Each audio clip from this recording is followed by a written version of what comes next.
Suatu malam ketika aku sedang tidur, aku terbangun dalam keadaan panik mendengar teriakan saudaraku, Alex.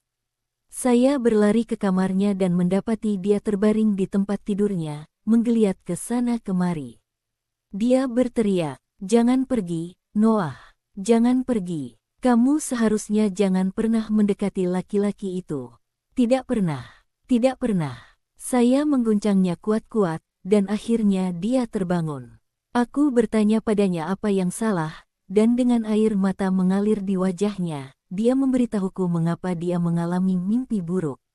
Sekitar sebulan yang lalu, Alex sedang bermain di rumah temannya Noah ketika dia mendengar suara aneh kebisingan di luar. Mereka melihat keluar dan melihat seorang laki-laki berdiri di halaman depan, jadi Nuh pergi keluar untuk bicara padanya. Tapi wajah pria yang berdiri di halaman itu berwarna ungu, dan ketika Alex melihat wajahnya, dia merasakan perutnya mual. Alex punya firasat bahwa ada sesuatu yang tidak menyenangkan, dan dia berteriak pada Noah dan menyuruhnya untuk tidak melakukannya, untuk pergi. Tetapi Nuh sudah mendekati pria itu. Setelah Nuh melihat wajah pria itu selama beberapa detik, dia membeku dan kemudian jatuh dan menghantam tanah seperti pohon. Alex terkejut dan berteriak, "Apa yang terjadi?" Nuh terjatuh ke tanah, kejang-kejang dan terengah-engah. Lelaki berwajah ungu itu tertawa terbahak-bahak, mendekatkan wajahnya ke wajah Nuh dan mengejeknya. Saat Alex memperhatikan pria itu dari balik jendela, dia merasakan emosi dan ketakutan yang sangat aneh membuncah dalam dadanya. Ia memanggil Nuh, tetapi ia tetap tergeletak di tanah, jelas-jelas kesakitan. Dia menyadari tidak ada yang berfungsi dan menelepon 911. Namun, saat polisi dan tim penyelamat tiba, Noah sudah berhenti bernapas, dan lelaki berwajah ungu itu telah menghilang. Kemudian, dokter melakukan otopsi terhadap jasad Noah dan menemukan penyebab kematiannya, dipastikan sebagai serangan jantung.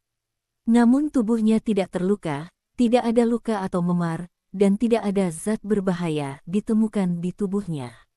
Dokter mengatakan ada sesuatu yang merusak jantung Noah, tetapi penyebab kerusakannya tidak diketahui.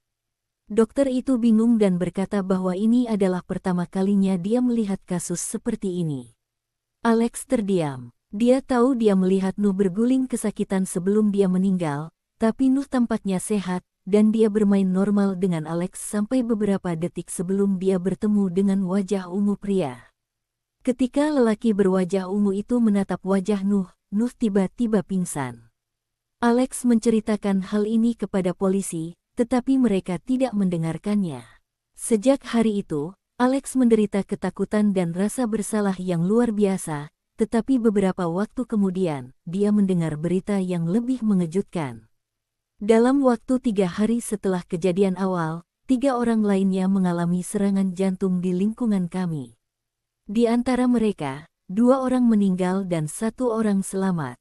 Yang mengejutkan, mereka semua dilaporkan terlihat di dekat seorang pria berwajah ungu sebelum pingsan. Salah satu pria yang selamat mengatakan hal ini. "Saat pertama kali melihat wajah laki-laki itu, jantungku terasa berdebar kencang. Saya tidak tahu kenapa. Mata pria itu penuh kebencian.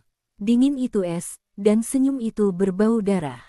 Begitu saya melihat wajah itu, saya tidak bisa bernapas. Seluruh tubuhku terasa lemah, tapi aku secara intuitif tahu bahwa aku bisa bertahan hidup jika aku menjauh sejauh mungkin dari pria itu semampunya. Lalu aku merangkak pergi dengan sekuat tenaga. Tetapi laki-laki itu datang mengejarku, lalu mendekatkan wajahnya ke hidungku dan tertawa. Dia menyuruhku untuk melihat wajahnya dan aku memejamkan mataku, tidak melihat wajahnya membuatku rasa sakitnya sedikit lebih baik. Namun kali ini, tawanya. Saat dia mulai tertawa gila di telingaku, jantungku menegang lagi. Aku memejamkan mataku, menutup telingaku dengan tanganku, dan merangkak seperti orang gila. Lalu tetangga saya menemukan saya dan laki-laki itu lari. Saya pikir saya kembali dari kematian. Saya benar-benar tidak tahu bahwa hanya dengan melihat seseorang, Anda bisa mati. Polisi tidak mempercayainya. Sejak saat itu, Lelaki berwajah ungu itu tidak pernah muncul lagi di lingkungan kami. Siapa dia? Dan mengapa orang-orang meninggal? Kejadian ini masih menjadi misteri hingga hari ini. Hai, saya Mai. Saat ini saya berusia 19 tahun. Kisahku ini agak aneh bagiku, dan masih menghantuiku sampai sekarang. Semuanya dimulai ketika saya berusia 17 tahun. Di rumah saya, kami memiliki 2 kamar tidur, satu untuk saya, dan satu untuk orang tua saya. Di rumah ini, aku selalu merasa ada yang memperhatikanku. Dan itu selalu membuat saya merasa tidak nyaman. Karena perasaan ini, saya biasanya merasa tidak nyaman tidur sendirian dan tidak menyukai kegelapan. Jadi tiap malam, saya biarkan lampu tetap menyala. Pengalaman menakutkan pertama terjadi suatu malam ketika saya sedang tidur. Namun di tengah malam, mataku terbuka. Aku tidak bisa bernapas, dan meskipun mataku terbuka, aku tidak bisa menggerakkan satu bagian pun tubuhku. Itu mengerikan, karena aku tahu aku sedang mengalami kelumpuhan, tapi tetap tidak bisa melakukan sesuatu tentang hal itu. Setelah melihat sekeliling, aku menyadari ada seorang pria tinggi, berbayang, dan tanpa wajah berdiri atas diriku. Saya mencoba bergerak, tetapi tidak bisa. Aku mencoba berteriak, tetapi teriakan itu seakan hanya ada dalam pikiranku saja. Segalanya berjalan lancar, jadi saya mencoba berdoa 3 kali dan memejamkan mata. Setelah mungkin 1,5 menit, saya bisa menggerakkan tubuh saya dan saya bisa mengatur napas, tetapi rasanya seperti saya baru saja berlari. Jantungku berdebar kencang. Aku tidak memberitahu orang tuaku tentang hal itu karena kupikir mungkin aku hanya lelah hari itu atau itu mimpi buruk. Malam kedua aku tidur lagi dan posisiku menghadap pintu. Mataku terbuka dan aku hampir tidak bisa bernapas lagi. Tetapi yang berbeda adalah kali ini aku merasakan sesuatu mengikat erat lenganku. Aku melihat ke sana dan ada 3 pasang lengan yang mencoba menarikku ke bawah tempat tidur, tetapi bukan tubuhku yang mereka tarik. Rasanya seperti mereka menarik jiwaku keluar dari tubuhku. Aku berusaha berteriak dan memanggil orang tuaku, tetapi yang berteriak itu hanya pikiranku saja. Aku mencoba berdoa lagi, dan setelah beberapa detik, kupikir itu sudah berakhir, tapi kali ini aku masih tidak bisa bernapas, dan tubuhku masih tidak bisa bergerak. Aku berdoa, dan berdoa hingga aku merasa napasku kembali normal. Aku dipenuhi keringat, dan setelah itu, aku memutuskan untuk tetap terjaga selama sisa hari itu, malam. Saya terlalu takut untuk tidur karena khawatir hal itu akan terjadi lagi. Saya mencoba mengalihkan perhatian saya dengan menonton video lucu di YouTube sambil minum kopi dan akhirnya sampai jam 6 pagi. Ibu saya biasanya bangun sekitar waktu itu, jadi saya meninggalkan kamar dan bergabung dengannya untuk sarapan. Aku ingin menceritakan hal itu padanya, tetapi karena beberapa tugas yang harus kulakukan dan percakapan kami tentang hal lainnya, saya lupa menyebutkan. Pada malam ketiga, saya tidur sekitar pukul 3 pagi. Saya menonton beberapa film zombie hingga larut malam karena saya penggemar beratnya, hanya sesaat aku takut terjadi lagi. Saya terbangun dan mengalami kelumpuhan tidur. Seperti biasa, aku tidak bisa mengendalikan tubuhku atau berteriak untuk memanggil orang tuaku, tapi kali ini aku memutuskan aku akan memandang laki-laki yang tinggi, gelap, dan tak berwajah itu. Aku dapat merasakan dia menatapku. Saya merasakannya. Begitu aku melihatnya, aku menyadari bahwa dia hanya ada di sana, duduk di kursiku, sepenuhnya tetap. Aku takut, jadi aku menutup mataku dan berdoa, tapi saat aku membuka mataku, dia sudah pindah ke sudut ruangan, sedikit lebih dekat ke saya. Jadi aku menundukkan mataku dan berdoa lagi, dan lagi, sampai aku merasa bisa bernapas dan bergerak tubuhku lagi. Suatu pagi tiba, aku menceritakan semuanya kali ini kepada ibuku. Dia bilang padaku ada sebuah lubang berbentuk persegi terbuka di kamarku, yang seharusnya ada untuk pengondisian Anda. Dia mengatakan kepadaku bahwa itu mungkin roh-roh yang masih berkeliaran, yang datang untuk menggangguku dalam mimpiku, dan menyarankan bahwa lubang itu mungkin merupakan pintu masuk yang dilalui entitas tersebut. Kebetulan saat itu sekitar Minggu Palma, jadi kami punya pilapas, yang merupakan anyaman daun palem, dan membawa berkat, lalu dia menaruhnya di atas lubang untuk menutupinya. Untungnya, setelah itu, mimpi buruk kelumpuhan tidur akhirnya berhenti. Saya seorang profesor biokimia di sebuah perguruan tinggi, dan sebagai seorang ilmuwan, saya tidak percaya pada salah satu dari keduanya, Tuhan atau setan. Kenyataan ini sangat menyakiti hati kedua orang tuaku, terutama nenekku. Mereka selalu mencoba memberitahu saya bahwa saya tidak tahu tentang energi gelap yang ada di dunia ini.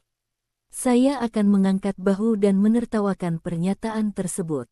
Jadwal harian saya biasanya adalah bangun, melakukan rutinitas pagi, sarapan, lalu berangkat ke kampus, memberikan kuliah kepada para mahasiswa, dan pulang larut malam.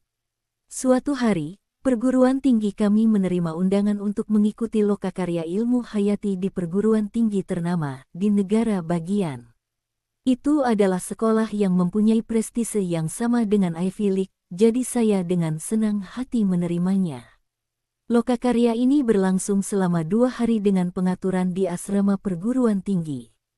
Murid-muridku pun antusias terhadap hal itu. Rencananya sudah selesai dan pada hari acara kami sudah sampai di kampus dengan selamat untuk lokakarya. Ada banyak restoran dan toko di sepanjang jalan menuju kampus, menunjukkan malam yang aktif kehidupan. Hari itu berjalan lancar dan produktif. Saya memiliki alergi susu, dan pada jamuan makan malam, hampir semua yang disajikan mengandung susu, jadi saya tidak membutuhkan. Meskipun murid-muridku makan malam, kemudian kami semua pergi ke kamar masing-masing untuk tidur malam. Sekitar tengah malam, saya merasa sangat lapar karena saya belum makan apapun. Ketika saya mengingat kembali restoran-restoran yang saya lihat dalam perjalanan menuju kampus, ada 2 cara untuk mencapai restoran. Yang satu adalah jalan yang menjelajahi seluruh kampus, dan yang kedua adalah melalui hutan di belakang ruangan yang merupakan jalan terpendek. Saya memilih jalan yang lebih pendek meskipun saya pernah mendengar rumor bahwa hutan itu berhantu. Saya terus berjalan menyusuri jalan setapak itu sambil membawa senter ponsel saya karena di luar gelap gulita. Setelah melakukan perjalanan yang cukup jauh, aku mulai merasakan firasat aneh seperti ada seseorang yang mengawasiku saya. Lalu di kejauhan, saya melihat sebuah siluet. Saya berasumsi dia adalah anak kuliahan dan mencoba mengurusi urusan saya sendiri. Aku berjalan cepat melewati orang itu dan menuju ke area restoran dan akhirnya tiba untuk memesan ayam panggang. Saya sempat ngobrol sebentar dengan pemilik restoran dan kebetulan menyebut siluet dan rute pendek yang saya ambil. Wajahnya membeku dan matanya terbelalak saat aku mengucapkan kata-kata itu. Dia berkata, "Kau seakan tak diburu." Itu adalah kemenangan telak. Banyak orang menghilang karenanya. Saya terlalu tercengang untuk berbicara. Pemiliknya mengatakan kepada saya untuk tidak mengambil rute itu lagi.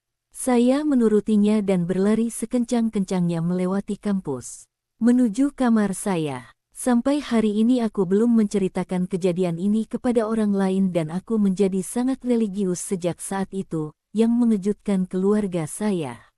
Aku merasa aman sekarang, tapi darahku masih membeku ketika aku memikirkan apa yang mungkin terjadi malam itu jika benda itu mendatangiku. Aku tidak terlalu suka menjadi pusat perhatian, tapi panggil saja aku Serei. Saya baru berusia 13 tahun saat ini terjadi. Saat saya berusia 12 tahun, nenek saya meninggal dunia. Dia wanita yang baik dan kuat, tetapi kankernya lebih kuat. Sedih mengetahui dia telah tiada, tetapi dia berada di tempat yang lebih baik.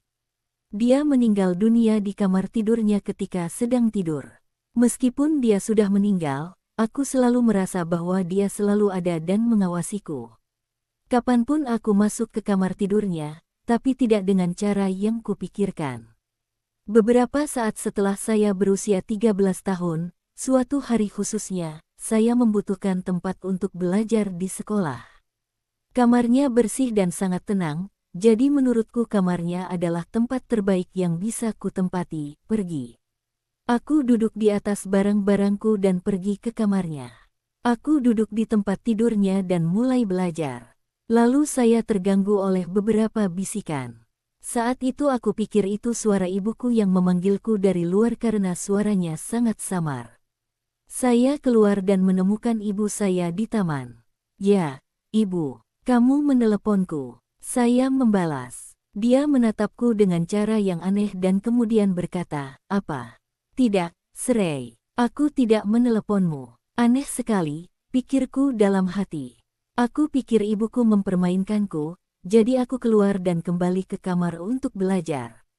Saya mulai mendengar bisik-bisik itu lagi, tetapi saya tidak dapat memahami apa yang dikatakan bisik-bisik itu. Saya jadi takut, rasa dingin merambati tulang belakangku, aku pun bangkit dan mulai berlari keluar rumah. Suatu kali aku melihat ke belakangku dan melihat bayangan sebuah gaun, yang sepertinya milik nenek saya. Bayangan itu mengikutiku sementara aku berteriak agar terus berlari lebih kencang. Ibu saya mendengar saya dan datang untuk melihat apa yang terjadi. Dia datang dan air mata mengalir di wajahku saat aku menjelaskan semuanya kepadanya. Dia tidak yakin apa yang harus dipikirkan, tapi dia berjalan kembali ke kamar bersamaku dan duduk di tempat tidur. Dia kemudian memberitahuku, nenek sedang mencoba berkomunikasi denganmu. Tetapi saya tidak tahu apakah itu nenek atau setan lainnya. Dia memindahkanku ke ruangan lain untuk belajar, tetapi aku tidak dapat berpikir saat itu. Sudah beberapa tahun sejak kejadian ini, tetapi apakah itu nenek saya atau setan? Nama saya Alex. Saya dari Filipina. Saya seorang pria berusia 29 tahun dan saat ini seorang dokter medis, tetapi saya berusia sekitar 19 tahun ketika ini terjadi. Di perguruan tinggi, saya punya kebiasaan tidur sangat awal begitu pulang dari universitas. Saya akan tidur sekitar pukul 7 atau 8 malam dan kemudian bangun sekitar pukul 1 pagi untuk belajar atau bekerja pada salah satu tugas saya. Saya akan begadang sampai sekitar jam 4 pagi dan kemudian kembali tidur selama tugas saya selesai. Perlu juga dicatat bahwa saya dulunya seorang perokok berat. Saya merasa terganggu ketika saudara kandung atau orang tua saya menegur saya karena saya merokok, jadi itu wajar saja bagiku untuk bangun ketika semua orang di rumah masih tidur. Dengan cara itu saya dapat lebih fokus pada tugas-tugas saya dan merokok sepuasnya. Hal lain yang perlu saya sebutkan adalah rumah kami berada di dalam kompleks perumahan. Kami memiliki beberapa toko serba ada 24-7 yang dapat ditempuh dengan berjalan kaki, jadi jika saya pernah menginginkan sesuatu, mudah untuk diakses. Rumah kami cukup besar dan memiliki gerbang. Suatu malam, saya harus bangun sekitar pukul 1 pagi lagi karena ujian saya akan segera dilaksanakan. Persyaratan akhir semester juga menumpuk, jadi aku memutuskan untuk begadang sampai akhir malam, fokus pada semua tugasku. Namun pada malam hari, adik perempuan saya yang juga kuliah menyuruh saya untuk mematikan semua lampu di luar rumah kami dan saya memastikan semua pintu dan gerbang tertutup. Saya bertanya-tanya mengapa, lalu saya bertanya, apa lagi? Dia bilang, ada hantu wanita berpakaian gaun pengantin. Dia membawa lentera dan berjalan mengelilingi desa kami di malam hari. Alasan mengapa kita harus mematikan semua lampu di luar rumah kita adalah agar dia tidak tertarik padanya. Maksudku, kenapa lagi dia membawa lentera? Dia menemukan sebuah rumah dengan lampu menyala, konon dia menjadi penasaran. Dia menjatuhkan lentera dan memasuki rumah, terutama jika gerbang rumah dijaga pada terkunci.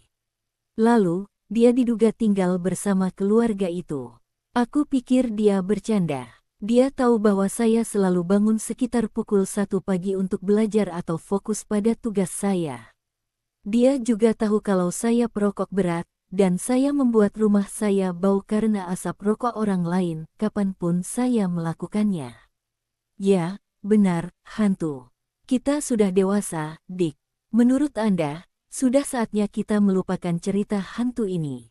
Lagi pula, Kamu hanya mencoba membuatku tidur sepanjang malam agar aku tidak merokok dan membuat rumah menjadi bau. Dengan ekspresi wajah yang serius, dia berkata, saya tidak bercanda. Kalau kamu tidak mau percaya padaku, silakan saja. Tolong matikan saja lampu di luar dan tutup pintu gerbang. Setelah itu, dia meninggalkanku sendirian. Naik ke kamarnya dan langsung tidur. Saya menganggap penjelasannya itu hanya tipuan belaka. Namun, pada malam itu juga, kebetulan saya kehabisan rokok. Saya memutuskan untuk keluar rumah sebentar dan berjalan ke toko swalayan terdekat, yang berjarak 5 menit dengan berjalan kaki. Saat saya berjalan ke sana, suasananya begitu sunyi.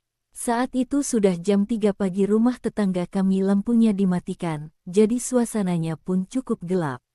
Satu-satunya sumber cahaya yang saya miliki adalah lampu jalan di bawah sinar bulan. Pada suatu saat berjalan ke sana, tiba-tiba cuaca menjadi sangat dingin. Tidak ada angin atau sepoi-sepoi, tapi ini adalah jenis hawa dingin yang Anda rasakan ketika lemari es menjadi dingin, membuka. Sangat aneh karena saya tinggal di negara tropis yang selalu lembab dan hangat. Sekali lagi, saya mengabaikannya karena saya berpikir seperti seorang ilmuwan, dengan alasan bahwa hal itu sudah terjadi. Jam 3 pagi dan biasanya dingin sekitar waktu itu. Saya sampai di toko serba ada, membeli sebungkus rokok, dan mulai berjalan kembali ke rumah kami. Namun kali ini, perasaan dingin itu disertai dengan perasaan bahwa ada seseorang sedang melihat atau menatap ke arahku. Rasanya seperti ada yang mengawasi dan mengikutiku. Aku melihat sekeliling di belakangku, tetapi tidak terlihat seorang pun. Aku mulai merasa takut, tapi aku berusaha keluar dari rasa takut itu dan mulai berpikir lagi seperti seorang ilmuwan. Aku berpikir dalam hati, mungkin itu hanya cerita seram dan bodoh yang diceritakan adikku. Saat aku berpikir seperti itu, aku mulai berjalan lebih cepat, hampir seperti berjalan cepat kembali ke rumah. Namun saat aku mendekat, aku melihat sesuatu dari jauh. Beberapa rumah jauhnya, saya melihat siluet atau bayangan seorang wanita mendekati saya. Aku membeku, jantungku mulai berdebar, bagian belakang leherku berdiri, benar-benar merinding. Ketika mataku mulai menyesuaikan diri dengan apa yang kulihat, semuanya menjadi lebih jelas. Dia mengenakan gaun putih dan kerudung yang menutupi wajahnya. Dia tampak seperti seorang pengantin. Anehnya, Anda bisa melihat rambutnya melalui tubuhnya saat mengalir melalui tubuhnya, dadanya dan pergi ke punggungnya. Saya tidak akan menggambarkan gerakannya. Seperti berjalan, kelihatannya dia sedang berenang, atau melakukan gerakan balet yang aneh. Dia membawa lentera dengan tangan kirinya. Ada lilin atau sesuatu yang berkedip-kedip di dalamnya. Saat ia semakin dekat denganku, aku mendengar suaranya seperti menangis, seperti dia sedang terisak-isak. Yang juga aneh adalah dia memiliki ekspresi wajah yang tidak akan pernah saya lupakan. Dia tersenyum lebar. Aku tidak bisa melihat sisa wajahnya, tapi aku bisa tahu pasti kalau bibirnya ada di bentuk senyuman. Semakin dekat dia padaku, semakin aku bisa mendengar isak tangisnya dan semakin dingin udara terasa. Aku mencoba yang terbaik untuk melawan kelumpuhanku sendiri, tapi yang terbaik yang bisa kulakukan saat itu adalah memejamkan mataku rapat-rapat dan mengucapkan doa dalam benakku. Aku bukanlah orang yang beriman kuat, tapi saat itu aku mengucapkan semua doa yang aku tahu masa kecilku dan kepalaku. Ketika saya membuka mata, saya langsung menyesalinya. Dia tepat di depanku. Dia menghentikan gerakannya yang aneh. Dia berdiri tegak di hadapanku. Suara tangisan terhenti. Suasananya benar-benar sepi. Pada saat itu, aku kembali menutup mataku dan mulai berdoa, hampir memohon kepada Tuhan untuk menolongku. Aku keluar. Saya mendengarnya, dia berbicara, tetapi kedengarannya seperti bisikan. Berbicara dalam bahasa ibu kami, dia bertanya, "Di mana suamiku?" Dia mengulanginya terus-menerus. Setiap kali suaranya semakin keras dan keras, seperti dia hampir berteriak sekeras-kerasnya. Aku berusaha sebisa mungkin untuk tidak memperhatikannya dan malah fokus berdoa. Tiba-tiba suasana menjadi sunyi lagi. Pada saat itu aku tidak tahu apakah aku harus memejamkan mataku atau membukanya lagi. Aku sangat takut untuk melihat apakah dia masih ada di depanku. Aku mengambil kesempatan dan membuka mataku lagi. Dia menghilang. Rasa dinginnya telah hilang. Aku langsung berlari ke rumahku, mematikan semua lampu, dan mengunci gerbang dan semuanya pintu-pintu. Aku memutuskan untuk menghabiskan sisa